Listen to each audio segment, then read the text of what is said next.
ముఖ్యమంత్రి గారు పదే పదే చెప్తా ఉండేటువంటి అనంతపూర్ని హార్టికల్చర్ హబ్గా మార్చాలి అనేటువంటిదే ఇవాళ ప్రధానమైనటువంటి ఇన్స్పిరేషన్ ఈ కార్యక్రమానికి. దానికి తోడుగా ఈరోజు వేదిక మీద ఉన్నటువంటి అందరూ కూడా అంతో ఇంతో రైతు కుటుంబాల నుంచి వచ్చినటువంటి వాళ్ళే.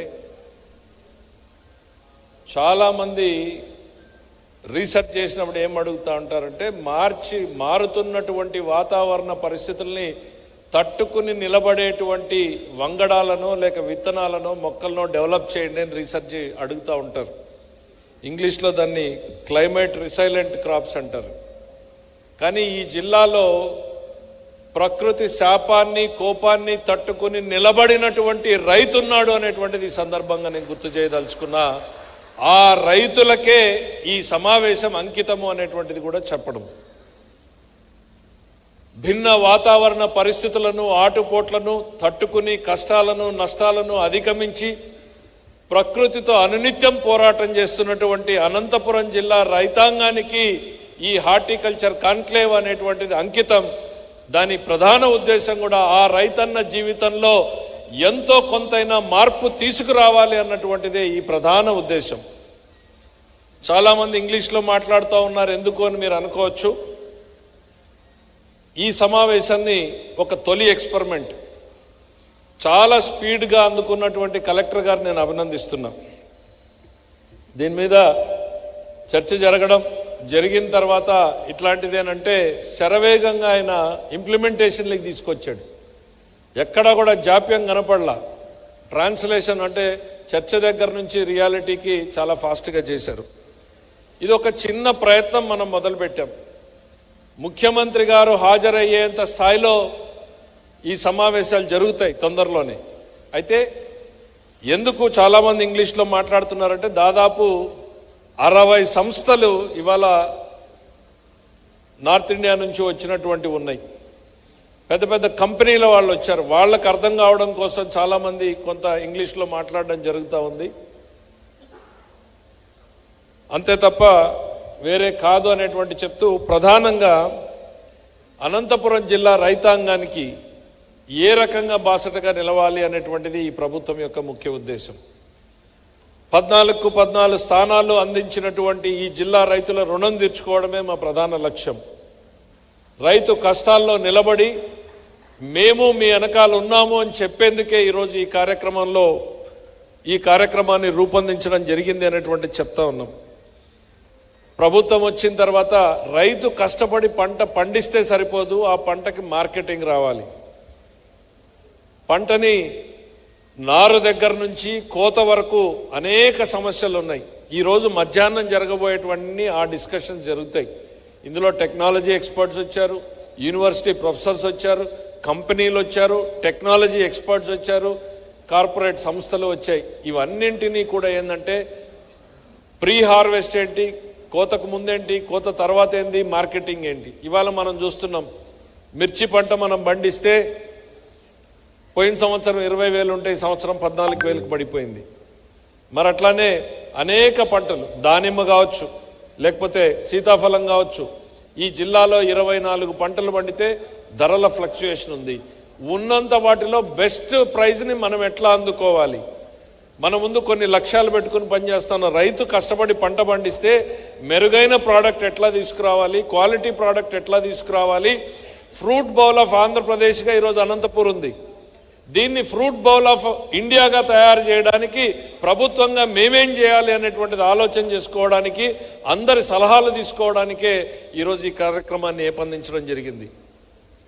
బ్రాండ్ అనేటువంటిది మోస్ట్ ఇంపార్టెంట్.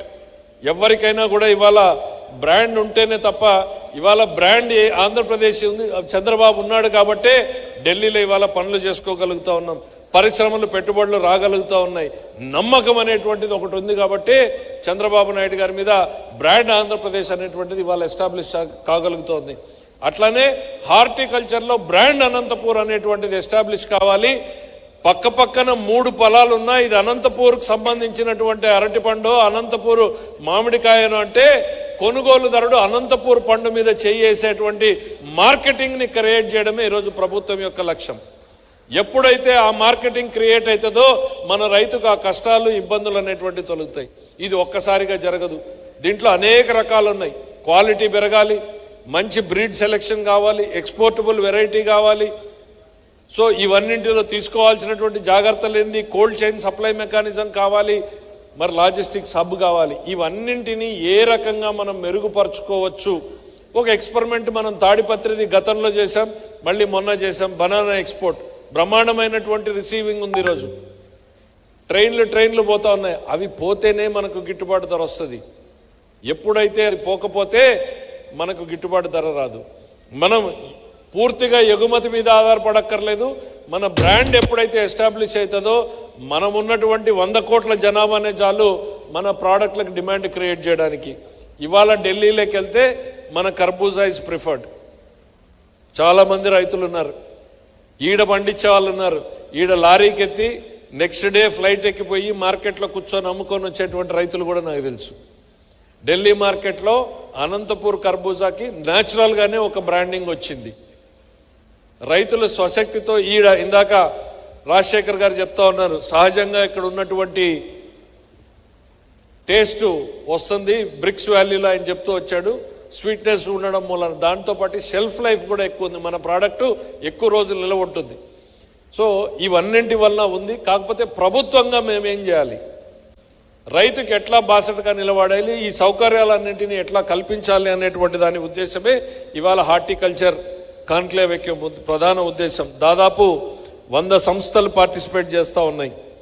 నేను ఆ జాబితాను కూడా స్క్రీన్ మీద ఏమని అడుగుతా ఉన్నా. ఇక్కడ ఉన్నారాయా? ఆ లిస్ట్ ఉంటే వేయండి. ఎన్ని కంపెనీలు వస్తున్నాయి స్క్రీన్లో, ఇవాళ మనకి ఎంతమంది పార్టిసిపేట్ చేస్తూ ఉన్నారు అనేటువంటిది. దీంట్లో నర్సరీ సప్లై దగ్గర నుంచి కొనుగోలు చేసే మార్కెటింగ్ కంపెనీలు ఉన్నాయి, రీసెర్చ్ కంపెనీలు ఉన్నాయి, సీడ్స్ కంపెనీలు ఉన్నాయి, టెక్నాలజీ కంపెనీలు ఉన్నాయి, డ్రిప్ కంపెనీలు ఉన్నాయి, ఆటోమేషన్ కంపెనీలు ఉన్నాయి. దాదాపు 100కు పైగా కంపెనీలు, రకరకాల కంపెనీలు వచ్చారు. ఇవాళ మధ్యాహ్నం నుంచి కూడా వీళ్ళందరం కూడా వాళ్ళకు కూడా ఒక నమ్మకం, మీరు రండి అనంతపూర్కి, ఇక్కడ మేము సపోర్ట్ చేస్తామనేటువంటిది ఒక పర్మనెంట్ సెల్ పెట్టాలనుకుంటున్నాం. హార్టికల్చర్కి కంపెనీలు వచ్చినప్పుడు ఇవాళ మనకి అనంతపూర్లో హార్టికల్చర్ రైతులు ఉన్నారు. ఒక కంపెనీ ఇవాళ ఇక్కడికి వచ్చింది. 10,000 మంది రైతుల్ని మేము అడాప్ట్ చేసుకుని బెటర్ ప్రాక్టీసెస్ ట్రైనింగ్ ఇస్తాము అని. వాళ్ళకి గవర్నమెంట్ సపోర్ట్ అనుసంధానకర్తగా ఉంటే ఆ 10,000 మంది రైతులు ఎక్కడ ఉన్నారు, ఎలా ముందుకు పోవాలి అనేటువంటిది ఒక అవకాశం కలుగుతుంది. ఈ కార్యక్రమాలన్నీ చేయడం కోసమే ఈ ప్రధానమైనటువంటి ఉద్దేశం అనేటువంటిది చెప్తా ఉన్నాం. ఇవాళ డ్రిప్ లేని అనంతపూర్ని మనం ఊహించుకోలేం. డ్రిప్పు 95-96 మధ్యలో చంద్రబాబు నాయుడు గారు ఫస్ట్ ప్రవేశపెట్టినప్పుడు దాని మీద ఆ రోజు ఉన్నటువంటి ప్రతిపక్ష నాయకులు అనేక ఎగతాళి చేశారు. ఆ రోజు కాస్ట్లీ, చాలా 18 రూపాయల మీటర్, 20 రూపాయల మీటర్ పడేటువంటి రోజుల్లో ఇది రైతులు పెట్టుకునేదైనా, షావుకారులు పెట్టేదా, ఇంకోటి అని రకరకాలుగా అసెంబ్లీలో ఎగతాళి చేశారు. ఇవాళ డ్రిప్ లేని అనంతపూర్ని ఊహించుకోగలమా మనం? మరి ఆ రోజు ఆ నాయకుడు చూపించినటువంటి ఆ చొరవ వల్లనే కదా ఈరోజు ఇది వచ్చింది. తెచ్చిన తర్వాత కూడా దాని మీద చాలా ఎగతాళిగా మాట్లాడినటువంటి సంఘటనలు ఉన్నాయి. ఎందుకు నాకు డీటెయిల్డ్గా తెలుసు అంటే, ఫస్ట్ టైం డ్రిప్ ఇంట్రడ్యూస్ చేయాలి అని చెప్పి ప్రభుత్వం నిర్ణయం తీసుకున్న రోజున ఒక అధికారుల బృందంతో పాటు నన్ను కూడా ఇజ్రాయెల్ పంపించారు. ప్రభాకర్ రెడ్డి గారు, ఏకే గోయల్ గారు, నంజిరెడ్డి గారు, నేను నలుగురం వెళ్ళాం. ప్రభాకర్ రెడ్డి గారు తర్వాత రాజశేఖర రెడ్డి గారు ప్రైవేట్ సెక్రటరీకి వెళ్ళాడు. మేము నలుగురం వెళ్ళి ఫస్ట్ టైం, ఇంకా అప్పుడు డ్రిప్ ఇజ్రాయెల్లో చూసినప్పుడు కొన్ని డ్రిప్ కంపెనీలకైతే వాళ్ళు లోపలికి కూడా మమ్మల్ని పర్మిట్ చేయలా. ఇన్లైన్ డ్రిప్ అనేది ఇంకా అప్పుడప్పుడే తయారవుతా ఉంది. టెక్నాలజీ అంతా కాన్ఫిడెన్షియల్గా పెట్టుకున్నారు వాళ్ళు. తెచ్చి ఆ కమిటీ మేము రికమెండ్ చేసిన తర్వాత ఫస్ట్ టైం మనం ఆ రోజు డ్రిప్ని ఇంట్రడ్యూస్ చేశాం. ఆ తర్వాత జాతీయ స్థాయిలో చంద్రబాబు నాయుడు గారి ఆధ్వర్యంలో ఒక టాస్క్ ఫోర్స్ వేస్తే జాతీయ స్థాయిలోనే డ్రిప్ని ఇంట్రడ్యూస్ చేయాలనేటువంటిది తీసుకొచ్చారు.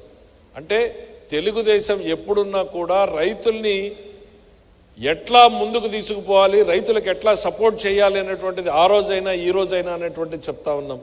ఆ రోజు డ్రిప్ ఇచ్చాం. గత 4 ఏళ్ళు డ్రిప్ ఆగిపోయింది, మళ్ళీ డ్రిప్ను ప్రారంభించాం. ఎస్, ఇంకా సమస్యలు ఉన్నాయి, కానీ చూస్తూ కూర్చోకుండా పరుగులు పెట్టాలి అనేటువంటి దిశగా ముందుకు తీసుకెళ్తా ఉన్నాం. ఒక్క డ్రిప్లోనే అనంతపూర్లో మొన్న చూసాం.